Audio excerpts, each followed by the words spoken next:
I've never actually wanted to scroll, and so do you. Now let me prove it to you. Because a few days ago, I was caught in this familiar thumb swiping motion again. You know, and funny story is that I was in the gym hitting legs and abs whilst in the middle of the workout. I mean, I was trying to nail this perfect form of doing weighted ab crunches. It's this new exercise I haven't done before, so I was watching this like Jeff Nippard shorts and all these like gimmicky shorts and everything. But within 5 seconds, I've already forgotten why I've even came here in the first place. Or should I say I unconsciously did something else.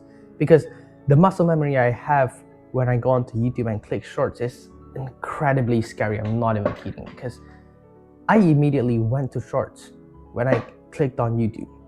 The first thing I did was literally just scroll. It should give you this nerve-wracking feeling that every single time you go onto any social media apps, you immediately search for the most stimulating, okay, you know what, it's not really that fascinating, but yeah, when you get familiar with this, it's kind of like a no shit thing, that you immediately search for the most stimulating, the most easily obtained content that you can find out there, which is short form content. You immediately go on the reels when you go on Instagram, or maybe you watch people's stories first.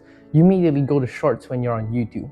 You immediately go to TikTok, and technically they only have like short videos, and you just scroll into oblivion and lose your consciousness in the process.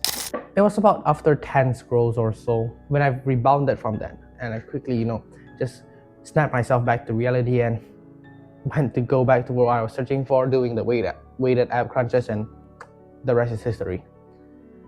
I've been doing this so often, every single time I go into an app, that I have to make this conscious decision to not click on the shorts button.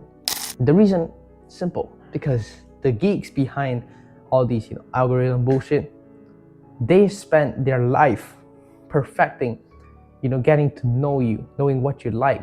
They found a way to interlink your brain's like software and stuff towards their content, which engages this scrolling stimulus. And that's how they keep you captivated.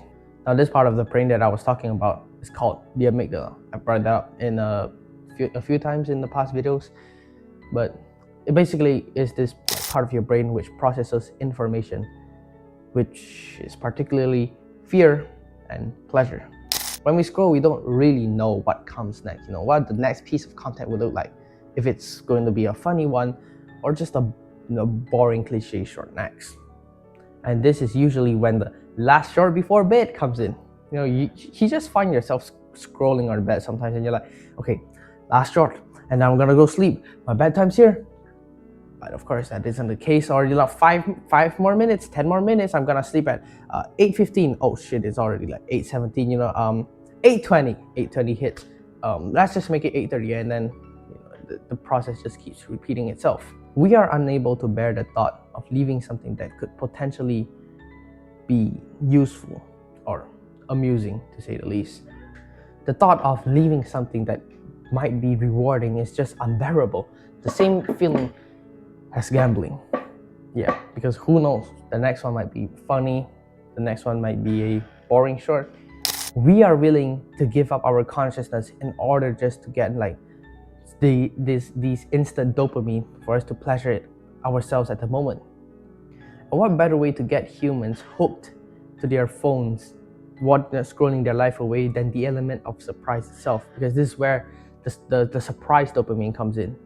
Every swipe, every new piece of short grants this novelty to your audience. They don't know what the next one will be, so they're willing to gamble gaining new knowledge.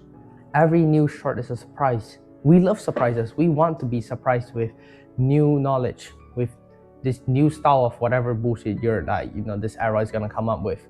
Yet again, the same feeling as gambling. Every swipe represents the willingness of you to give up your mental health, your consciousness, your attention span, in exchange for a little giggles from a dumbass dog video. Like, get the fuck out of here. But there is a way to change that. So here's what I did. Remember when I said I snapped back to reality after like 10 scrolls or so? Well, it unfortunately doesn't really work for everyone that way. I built that up, me, brick by brick. Because despite the process of trying to get rid of this bad habit, The only thing I really did good was just learning to decrease the amount of times where I unconsciously open the phone and just go to shorts. And that comes from meditation. Meditation basically increases this gap of consciousness between thinking about it and just doing it. I became way more mindful every time I went on YouTube. Asking myself before doing something is like this thinking before you leap type of bullshit. It's basically like a mental superpower if you think about it. You get the ability to really look at yourself and judge your actions from a third person view. You're way more wary of what you do. And this doesn't just go for scrolling, it just applies in generally all of your aspects in your life. You have like a binge eating addiction, porn addiction, meditation helps regardless. By the way, bro, if you're interested in more like addiction and habit information and you need some coaching perhaps, and you relate to me, you like my advice, scroll down and click the top link in the description below, which will lead you to a free one-on-one calendar call, which will take up 30 minutes of your time. Be the person you're supposed to be. Peace out, my G.